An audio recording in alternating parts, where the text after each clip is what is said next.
సర్వసన్నద్ధంగా party ఉన్నది.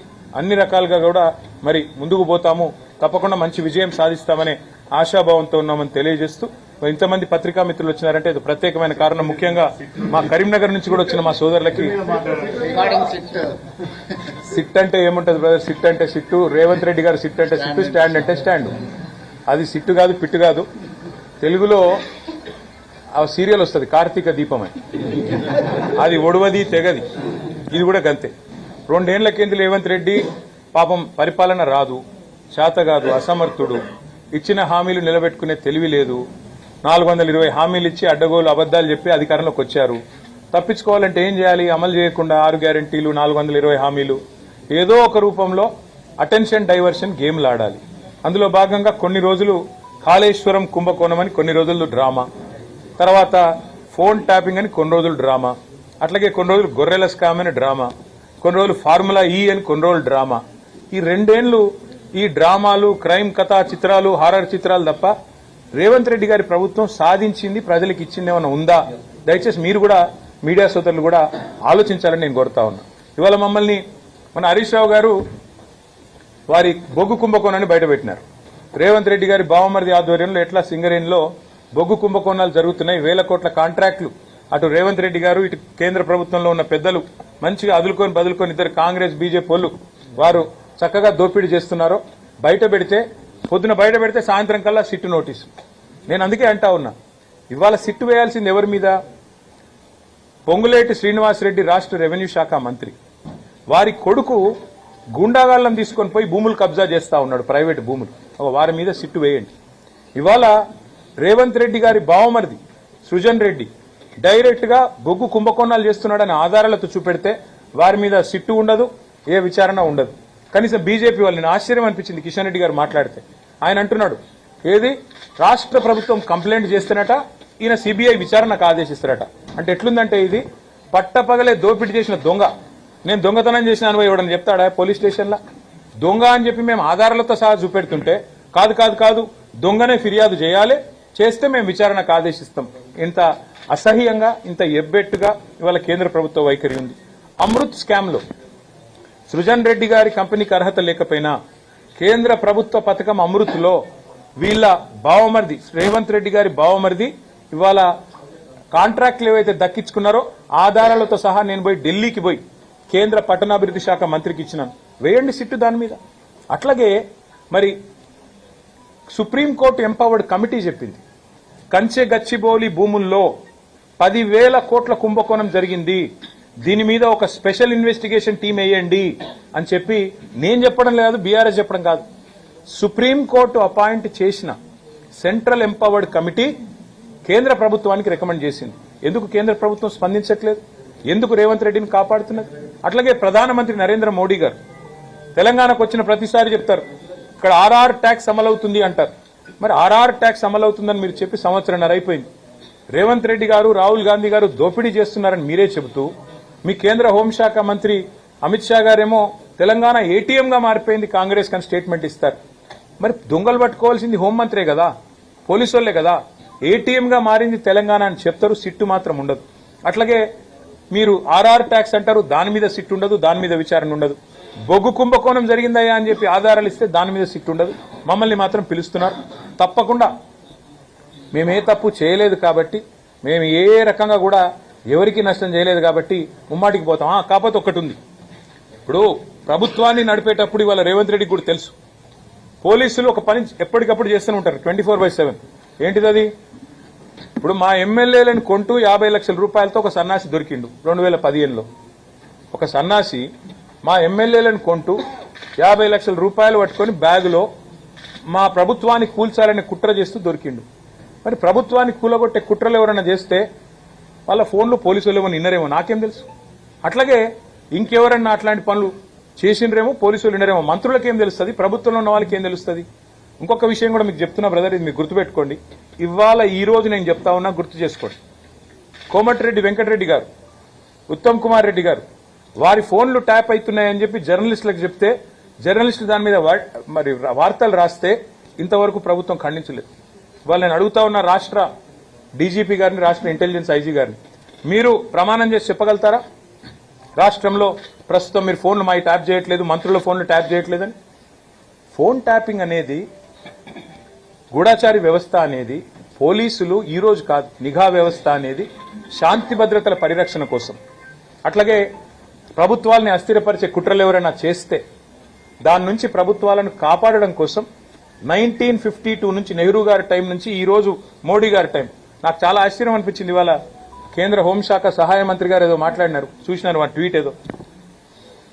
ఆయన హోంశాఖ సహాయ మంత్రి, ఆయన ఆధీనంలో ఉండే పోలీసులు కూడా ఇవాళ దేశంలో కొన్ని వేల ఫోన్లు వింటున్నారు. అది ఆయనకు తెలుసో తెలియదో నాకు తెలియదు. అంటే ఇది దేశ భద్రతకు, శాంతి భద్రతల పరిరక్షణకు, ప్రభుత్వాల స్థిరత్వానికి సంబంధించి పోలీసులు రొటీన్ గా శాంతి భద్రతలు కాపాడాలి అనుకున్నప్పుడు జరిగే కార్యక్రమం. దానికి మంత్రులకు, ప్రభుత్వంలో ఉండే రాజకీయ నాయకులకు పాత్ర ఉండదు. ఇదే రేపు చెప్తాను నేను. ఏం చెప్తా ఇంకా కొత్తగా? మాకేం సంబంధము, మాకేం తెలుసు? ఇవి రొటీన్ గా జరిగే కార్యక్రమాలు జరుగుతుంటాయి. ఈ రోజు కూడా ఇప్పుడు మీతో మాట్లాడుతున్నాను కదా, పక్కనే కాంగ్రెస్ ప్రభుత్వం ఉన్నది కర్ణాటకలో, తెలంగాణలో కాంగ్రెస్ ఉన్నది, ఇటు పక్కకు బీజేపీ ఉన్నది. ప్రతి ప్రభుత్వం ఈ దేశంలో గూఢాచారి వ్యవస్థ మీద ఆధారపడుతుంది. ప్రభుత్వాధినేతలకు రిపోర్ట్లు వస్తాయి. ఎట్లొస్తాయో మాకు తెలియదు. వాళ్ళు ఎట్లా తీసుకొచ్చిన సమాచారం మాకు తెలియదు. మేము అడగము. మేమంటే మేము కాదు, ముఖ్యమంత్రులకు, మంత్రులకైతే అసలే తెలియదు. ఇది వాస్తవం. ఈ దేశంలో ఇదేదో కొత్త విచిత్రమైన విషయం అన్నట్టు, చాలా గొప్ప విషయం ఏదో వీళ్ళు పరిశోధించి సాధించినట్టు నేను ఇవాళ అడుగుతున్నా. ఎవరిని అడగాలి? సిట్ ఎవరిని పిలవాలి? నిజానికి గతంలో ఇంటెలిజెన్స్ ఐజీగా పనిచేసి ప్రస్తుతం డీజీపీగా ఉన్న శివధర్ రెడ్డిని పిలిచినరా? గతంలో టీఆర్ఎస్ ప్రభుత్వంలో ఇంటెలిజెన్స్ ఐజీగా మొదటి ఇంటెలిజెన్స్ ఐజీ ఎవరు? ఇవాళ డీజీపీ శివధర్ రెడ్డి గారు. ఆయనకు తెలుస్తుంది ఎవరి ఫోన్లు ట్యాప్ చేసినారు, మాకేం తెలుస్తుంది? గతంలో డీజీపీగా పనిచేసిన మహేందర్ రెడ్డి గారికి తెలుస్తుంది. మొన్నటిదాకా డీజీపీగా పనిచేసిన జితేందర్ గారు, ఆయన గతంలో హోం సెక్రటరీ ఉండి, ఆయనకు తెలుస్తుంది. ఎవరిని పిలవాలనో వాళ్ళని పిలవకుండా ఇందులో ఏదో మాకేదో రాజకీయ నాయకులకు సంబంధం ఉన్నట్టు కార్తీక దీపం సీరియల్ లాగా, ఓడువని అంతులేని కథలాగా కేవలం టైం పాస్. ఇప్పుడు మీరు ఉరికొచ్చి రోజు కరీంనగర్కి వెళ్ళి, హైదరాబాద్కి వెళ్ళి ఫోన్లు ఈడికెళ్ళి ఉరికొచ్చుడు. ఎందుకంటే మిమ్మల్ని నాగం చేస్తుడు. వాళ్ళ బొగ్గు కుంభకోణాల మీదకి, వాళ్ళ కమిషన్ల మీదకి దృష్టి పోవద్దంటే ఈ కమిషన్లు వేయాలి. ఇక ఏముంది ఆ సిట్టులో? అడిగితే నేను చెప్తా, కుల్లా చెప్తా. ఇవాళ రేవంత్ రెడ్డి ప్రభుత్వం మా ఫోన్లు ట్యాప్ చేయడం లేదా? ప్రతిపక్ష నాయకుల ఫోన్లు ఇవాళ రేవంత్ రెడ్డి ట్యాప్ చేయడం లేదని ఒక్క అధికారి కెమెరా ముందుకు వచ్చి చెప్పే ధైర్యం ఉందా? చెప్తారా అఫీషియల్ గా? వాళ్ళకి తెలుసు, చెప్పలేరు. ఎందుకు? రేపు మా గవర్నమెంట్ వస్తుంది, మళ్ళీ మేము ఎంక్వైరీ చేసినాం అనుకో, వీళ్ళందరూ అలా బొక్కల పడతారు. వాళ్ళకి ఎరికే. వాళ్ళు ఏ ప్రభుత్వమైనా భారతదేశంలో 1952 నుంచి నేటి వరకు మాకు రాజకీయ నాయకత్వంతో సంబంధం లేకుండానే శాంతి భద్రతల పరిరక్షణ, సామాజిక మరి స్థిరత్వము, అట్లాగే ప్రభుత్వాల స్థిరత్వం కోసం ఎప్పటికప్పుడు వేగులు సమాచారం సేకరిస్తూనే ఉంటారు. కానీ రాజకీయ నాయకత్వానికి, ముఖ్యమంత్రి అయినా మంత్రులకైనా మాకు ఆ సమాచారం ఎట్లా వస్తుంది అని తెలియదు. రెండోది, ఇప్పుడు నేను ఫర్ ఎగ్జాంపుల్ చెప్తున్నా మీకు, మాకేదో సమాచారం కావాలి అనుకోండి, నాకు కాదు ప్రభుత్వ అధినేతకు సమాచారం కావాలి, పోలీసు వాళ్ళకి చెప్తే వాళ్ళు తెచ్చిస్తారు. వాళ్ళు ఎట్లా తెచ్చారో మాకు చెప్పొద్దు, మేము అడగద్దు. అది మౌఖిక ఒప్పందం, అది ఓవరాల్ గా చట్టం. ఇది తెలుసు పోలీసు వాళ్ళకు. కానీ ఇప్పుడు ముఖ్యమంత్రి దావోస్ పోయిండు కదా, ఆడికెళ్ళి హార్వర్డ్ పోతుండు కదా, 10 రోజులు టైంపాస్ చేయాలి కదా. ఓ రోజు హరీష్ రావుని విలువుండ్రి, ఓ రోజు కేటీఆర్ని విలువుండ్రి, దినమంతా ప్లేట్ బ్రేకింగ్లు పెట్టి బదలు కొట్టుండ్రి, గుచ్చుతున్నారు, పొడుస్తున్నారు, లోపల పీకుతున్నారు, ఏకుతున్నారు, ఏం ఉండదు. మేము చేసేది తప్పేం లేదు, వాళ్ళు పీకేదేమీ లేదు. ఇదొక అబ్సల్యూట్ ట్రాష్ కేసు, ఇది బక్వాస్ కేసు. దీనిలో ఏమీ లేదు. ఇది విచారణ చేస్తున్న పోలీసులకు కూడా తెలుసు. ఇంకా విచిత్రం ఏంటంటే, నేను మొన్న హరీష్ రావు గారిని పిలిస్తే ఏమో కొత్త విషయాలు ఏమో చెప్తారేమో అనుకున్నా. ఏం లేదు, అడిగిందే అడుగుడు, తిరుల మరల చేసి అడుగుడు, మరల తిరులేసి అడుగుడు. మమ్మల్ని కూడా రేపు గదే ఉంటుంది. టైంపాస్ చేసి సాయంత్రం వరకు మీడియా దృష్టి ఆకర్షించి, మీకు పాపం మీకు కూడా ఏదో ఒక వార్త మసాలా కావాలి కాబట్టి మీతో కూడా నడిపించి దినమంతా ఆడో విజువల్, ఈడో విజువల్, ఆడో కెమెరా, ఏడో కెమెరా పెట్టి డ్రామా, అంత తప్ప ఏం లేదు. ప్రజలకు పనికొచ్చే ఒక్క పని ఈ ప్రభుత్వం ఈ 2 ఏళ్లలో చేసిందా? ఒక్క మహిళకు 2,500 రూపాయలు ఇచ్చిందా? దాని మీద చర్చ జరగద్దు. 6 గ్యారంటీల మీద చర్చ జరగద్దు. 100 రోజులు అన్నది మర్చిపోవాలి. ఏమనంటే కేసీఆర్ అప్పులు చేసిండని డప్పు కొట్టాలి. ఇదే దిక్కుమాలిన ఆలోచన తప్ప వాళ్ళు పీకేదేం లేదు, వాళ్ళతో అయ్యేదేం లేదు. బరాబర్ పోతా, బరాబర్ వాళ్ళకి చెప్పొస్తా. నేను అడుగుతా ఫస్ట్ సిట్టోళ్ళని, ఏమని, మీరు నా ఫోన్ ఇలా ట్యాప్ అవుతుందా లేదా చెప్పురు ముందని అడుగుతా. చెప్తారా? గది కథ. ఇది ఒక రొటీన్ గా జరిగే వ్యవహారాన్ని ప్రభుత్వంలో రొటీన్ గా గూఢచారి వ్యవస్థ చేసే పనిని ఇదేదో జరగలేని పని ప్రపంచంలో ఎన్నడూ జరగలేదు. ఇప్పుడు రొటీన్ గా ఎవడన్నా మా ప్రభుత్వాన్ని పడగొట్టే లుచ్చా పని ఎవడన్నా చేస్తే 50 లక్షల రూపాయలతో ఎవడన్నా బ్యాగ్ పట్టుకొని దొరికితే మా ఎమ్మెల్యేలను కొనుగోలు చేసే ప్రయత్నం చేస్తే వాళ్ళ ఫోన్లు ఇంటే ఇన్నరేమో, మాకేం సంబంధం దానికి? ప్రభుత్వాన్ని కూలగొట్టే పని ఎవడన్నా విధవ చేస్తే ఆ విధవను అడ్డుకునే క్రమంలో ఆ విధవ ఫోన్లు ఇంటే మాకేం సంబంధము? పోలీసుల పని అది. మేమేం చేస్తాం దానికి? మాకు సంబంధం ఉండదు. రొటీన్ ప్రక్రియ అంటున్నారు. రొటీన్ ప్రక్రియ అనే కంటే ముందు ఈ కేసు ప్రారంభ దశలో కేటీఆర్ కేంద్రంగా అనేక పుంకాలుగా వార్తలు వచ్చాయి. ఎవరు ఇచ్చినారు వార్తలు? సిరిసిల్లలో ఒకటి ఇక్కడ సర్వర్ పెట్టారు, ఇక్కడ ఒకటి ఆఫీస్ పెట్టారు, అక్కడ అంతా పెట్టారు, అంతా కేటీఆర్ కన్సర్న్ జరిగిందని చెప్పేసి సోదర ఒక్క మాట అడుగుతా. లేదు ఒక్క నిమిషం సోదర, ఒక్క మాట మీరు అంటున్నారు కదా, అంటే మీరు అడిగేది ఇక్కడ పెట్టారు. నేను చెప్తాను సోదర, ఒక్క మాట చెప్పండి. మీరు నాకు 2 ఏళ్ళు అయింది కేసు ప్రారంభించి, ముంగడు చూడాలన్నా ఆయన అందంగా ఉన్నాడని అడుగు. ఇప్పుడు 2 ఏళ్ళు అయింది కేసు విచారణ ప్రారంభించి, 2 ఏళ్ళు అయింది కదా. ఇప్పుడు తమ్ముడు ఒక మాట అన్నాడు, పుంకాలుగా కథనాలు వచ్చినాయి. ఎక్కడికి వెళ్ళి వచ్చినాయి? ఎవరన్నా ఒక అధికారి అఫీషియల్ గా ప్రెస్ మీట్ పెట్టిండా? ఎవరన్నా మంత్రి అఫీషియల్ గా మాట్లాడిండా? ఎడికెళ్ళి వస్తున్నాయి ఇవన్నీ? ఎడికెళ్ళి వస్తున్నాయి? లీకులు తప్ప. ఇట్లయిందట అట్లయిందట, అదిగో పులి ఇదిగో తోక. ఒక్కటంటే ఒక్క ప్రెస్ మీట్, ఒక్కటంటే ఒకటి అధికారిక వార్త ఏదైనా వచ్చిందా? సీఎంఓల నుంచి లీకులు. గతంలో అప్పుడు సినిమాలో గ్రీకు వీరుడు అని పాట ఉంటుంది, అట్లా రేవంత్ రెడ్డి పేరు లీకు వీరుడు అని పెట్టాలి. లీకులు తప్ప పీకిందేంది నువ్వు? నాకు అర్థం కాదు. 2 ఏళ్ల నుంచి గుంచుతూనే ఉన్నావు. ఎప్పుడు నీకు కొద్దిగా టైంపాస్ కావాలంటే నోటీస్. నేను దావోస్ పోతున్నా, ఎక్కడ మా ఉప ముఖ్యమంత్రి నా మీద కోపంగా ఉన్నాడు, బొగ్గు కుంభకోణంలో ఆయన వాటా నేనేదో కొట్టేసే ప్రయత్నం చేసినా అని. కాబట్టి ఆయన నా కుర్చీ ఏమైనా గుంజుకుంటాడేమో. ఏం చేయాలి? టైంపాస్ చేయాలి. 2 రోజులు నోటీసుల పేరు మీద డ్రామా ఇవ్వాలి. మాకు ఇంకో 2 రోజులకు ఇంకోళ్ళకి నోటీస్ ఇస్తారు. ముఖ్యమంత్రి గారు వచ్చేదాకా టైంపాస్ చేయమని చెప్పిపోయిందట, కాబట్టి టైంపాస్ చేస్తున్నారు. కానీ ఒకటి మాత్రం వాస్తవం, మేము ఏ తప్పు చేయలేదు. కాబట్టి ఏవనయ్యకు భయపడం, అది మాత్రం పక్క. దేశ భద్రత కోసం, రాష్ట్ర భద్రత కోసం ఫోన్ ట్యాపింగ్ చేస్తే చేయొచ్చు, కానీ కొంతమంది కుటుంబ సభ్యుల సోదర ఇండియన్ టెలిగ్రాఫ్ యాక్ట్ అని ఒకటి ఉంటుంది. నేను మీడియాతో కూడా నా ప్రార్థన, ఇది ఫోన్ ట్యాపింగ్ అనేది ప్రభుత్వాలు చేయవు, పోలీస్ వ్యవస్థ చేస్తుంది. ఆ పోలీస్ వ్యవస్థ కూడా చట్టానికి అనుగుణంగానే చేస్తుంది. ఏమన్నా చట్టం వ్యతిరేక కార్యక్రమాలు ఏమైనా జరిగితే చెప్పమనండి ఏం జరిగిందో. ఇంతవరకు ఇదిగో పులంటే అదిగో తోక తప్ప ఒక్క అఫీషియల్ ప్రెస్ మీట్ ఎందుకు లేదు 2 ఏళ్లలో? ఒక్క అధికారి బయటకు వచ్చి ఎందుకు మాట్లాడాడు? ఇంకోటి నేను అడుగుతున్నా, మళ్ళీ చెప్పు నాకు. శివధర్ రెడ్డి గారు ఇవాళ డీజీపీ, ఆ రోజు మా ఐజీ ఇంటెలిజెన్స్. ఆయనకు తెలియకుండానే జరిగిందా మీరు చెప్పిన ఏదో వ్యతిరేక కార్యక్రమం? మరి ఆయన ఎందుకు పిలుస్తలేరు? మహేందర్ రెడ్డి గారు మా గవర్నమెంట్ లో 5 ఏళ్లు డీజీపీ, మరి ఆయన ఎందుకు పిలవదు? ఓన్లీ పొలిటికల్ లీడర్లు ఎందుకు టార్గెట్ చేస్తున్నారు? అట్లాగే మీరు గమనించండి జాగ్రత్తగా. హోమ్ సెక్రటరీ ఎవరున్న గతంలో మొన్నటిదాకా డీజీపీగా ఉన్న జితేందర్ గారు, రవి గుప్తా గారు, వాళ్ళు ఎవరన్నా పోయినరా విచారణకి? మరి ఏం జరుగుతుంది ఈ రాష్ట్రంలో? రాజకీయ వేధింపులు, రాజకీయ హరాస్మెంట్ తప్ప ఈ విచారణలో ఏముంది? ఏమన్నా విషయం ఉంటే ఈ పాటికే నానా యాగి చేయబోతున్నారు రేవంత్ రెడ్డి. ఆలోచించండి మీరు కూడా. ఎన్ని రోజులు పడిపోతారు ఈ టాక్టిక్స్ కి? మీ మీడియా కూడా.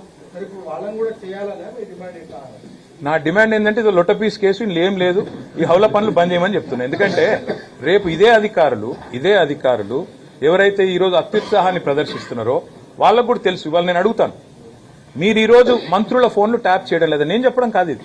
కోమటిరెడ్డి వెంకటరెడ్డి గారు, ఒక మంత్రి గారు, ఉత్తమ్ కుమార్ రెడ్డి గారు కొంతమంది జర్నలిస్టులతో మాట్లాడుతూ మా ఫోన్లు మాట్లాడలేకపోతున్నాం మేము, మా ఫోన్లు వింటున్నారు అంటే ఆ జర్నలిస్ట్ గారు ఒక కథనం రాసినారు. ఇంతవరకు ప్రభుత్వం దాన్ని ఖండించిందా? పోలీసులు ఖండించారా? ఇవాళ మంత్రుల ఫోన్లు వినడం లేదా? ప్రతిపక్ష నాయకుల ఫోన్లు ఈ రాష్ట్రంలో ఇవాళ ట్యాప్ కావడం లేదా? బ్రదర్ నేనేమంటున్నా అంటే వాళ్ళకు కూడా తెలుసు, పోలీసు వాళ్ళకు కూడా, ఇది కేవలం వాళ్ళు బలి పశువులయ్యే ఒక కార్యక్రమం. రాజకీయ క్రీడలో మీరు మొన్న ఒకటి గమనించండి, మీరందరూ జర్నలిస్టులు,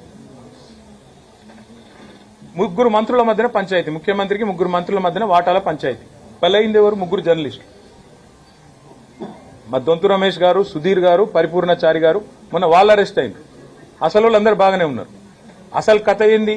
కాంగ్రెస్ పార్టీలో ఆధిపత్య పోరు, అంతర్గత పోరులో 3 మంత్రుల మధ్యన వాటాల పంచాయతీలో 3 జర్నలిస్టులు బలి. అదే పద్ధతుల్లో ఇప్పుడు ఈ ఫోన్ ట్యాపింగ్ వ్యవహారంలో కూడా ఈ దిక్కుమాలిన రాజకీయ క్రీడలో, ఈ వికృతమైన క్రీడలో రేపు బలు పశువులయ్యేది అధికారులు. ఎట్లయితే మన జర్నలిస్టులు బలి పశువులైనరో రేపు మళ్లీ ప్రజల ఆశీర్వాదంతో, తెలంగాణ ప్రజల దీవెనతో మళ్ళా ఖచ్చితంగా కేసీఆర్ గారు సీఎం అవుతారు. అప్పటికి మళ్ళీ మేము ఎంక్వైరీ స్టార్ట్ చేసినాం అనుకో, ఇలా ఏ ఫోన్లు ట్యాప్ అయినాయో మొత్తం బయటకు వస్తాయి.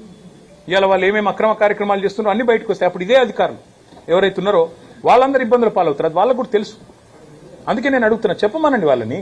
ఇవాళ ఈ రాష్ట్రంలో రేవంత్ రెడ్డి ప్రభుత్వం ఫోన్ ట్యాపింగ్ చేయడం లేదా? ఒక్క అధికారం చెప్పమండి, బయటకు వచ్చి నేను చూస్తా. ధైర్యంగా చెప్పమనండి.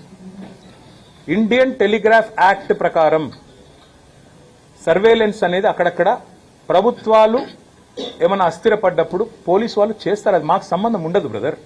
రాజకీయ నాయకత్వానికి మాకు సమాచారం వస్తే కూడా ఏదన్నా అది ఎట్లా వచ్చిందని అడగడానికి కూడా మాకు హక్కు లేదు. ఇది నేచర్ ఆఫ్ గవర్నమెంట్లో ఉన్న వాళ్ళం కాబట్టి, మంత్రులుగా పనిచేసిన వాళ్ళం కాబట్టి ఇంత వివరంగా మీకు చెప్తున్నా. దీన్ని ఏదో పెద్ద ఏదో జరగకూడదు, ఏదో జరిగిపోయింది, ఏదో అయిపోయిందని వీళ్ళు పుంకాలుగా లీకులు ఇవ్వడం, దాన్ని మీరు రాయడం, దాన్ని చూసి ప్రజలు కార్తీక దీపం చూసినట్టు చూడడం, ఇది అల్టిమేట్ గా అందరికీ నష్టం. మీకు నష్టం, మాకు నష్టం, అన్నిటికన్నా మించి ఆ అధికారులకు నష్టం. Thank you. డైవర్షన్ పాలిటిక్స్ నడుస్తున్నాయి, కక్ష సాధింపు ధోరణి అంటారు. ఈ కక్ష సాధింపు అనేది నేను చెప్పాల్సిన పని లేదు. ఇలా రాష్ట్ర ప్రజలకు ఎప్పుడో అర్థమైపోయింది. ఇప్పుడు ఇన్ని కేసులు, ఇన్ని కమిషన్లు, ఇన్ని రకాల విచారణలు. ఇప్పుడు నేను ఏసీబీకి 2 సార్లు 3 సార్లు పోయినా, ఈడీకి ఒకసారి పోయినా, ఇక ఇదో సిట్టో స్టాండ్ ఉంది, వాళ్ళు వెళ్తున్నారు, వాళ్ళ దగ్గర పోతా. ఏమున్నది, ఏం ఫరక్ పడుతుంది? ఎక్కువ ఏమైతే శునకానందం, ఒక 7-8 గంటలు శునకానందం రేవంత్ రెడ్డికి దావోస్ లో కూర్చొని హాహా నవ్వుకుంటా చూస్తాను. ఎందుకు, ఏమొస్తుంది దానికి మించి? హరీష్ గారిని విక్టిమ్ గా పిలిచామని చెప్పేసి చెప్తున్నారు. అంటే ఆయన విక్టిమ్ కాదు. పిలిచారు మిమ్మల్ని, మీకు ఇచ్చిన నోటీస్ విక్టిమ్ అని ఎవరు చెప్పారు మీకు? మీ ఫోన్ ట్యాప్ అయిందని చెప్పేసి విక్టిమ్ అని ఎవరు చెప్పారు మీకు? మీ ఫోన్ ట్యాప్ అయింది మీకు తెలుసా? కాక మీరు తప్పు మాట్లాడుతున్నారు. విట్నెస్ గా పిలిచారు. మీకు తెలియకపోతే సవరించుకోండి. హరీష్ రావు గారిని విట్నెస్ గా పిలిచారు, విక్టిమ్ గా పిలవలేదు. మళ్ళీ చెప్తా ఉన్నా, మీరు ఆడోడ గొట్టంగా చెప్పింది మీరు నిజమే నమ్ముకొని మీరెందుకు భ్రమిస్తున్నారు? రేవంత్ రెడ్డి ఇప్పుడు 6 గ్యారంటీల్లో ఎంత నిజం ఉందో, 420 హామీల అమల్లో ఎంత నిజం ఉందో, ఫోన్ ట్యాపింగ్ లో కూడా గంతే నిజం ఉంది. నేతి బీరకరాయిలో ఎంత నెయ్యి ఉందో, కాంగ్రెస్ ప్రభుత్వం యొక్క విచారణలో కూడా ఒక గంతే విచారణ ఉంది. మీరు కూడా విట్నెస్ గానే పిలిచారా? నాకేం మెరక, నేను నోటీసే చూడలేదు. వాళ్ళు ఏమిస్తే దానికి పోతా పోయి నాకేం భయము? తప్పు చేసినోడు భయపడాలి, తప్పు చేయనప్పుడు ఎవరి అయ్యకు భయపడం. రేవంత్ రెడ్డికి అసలే భయపడం.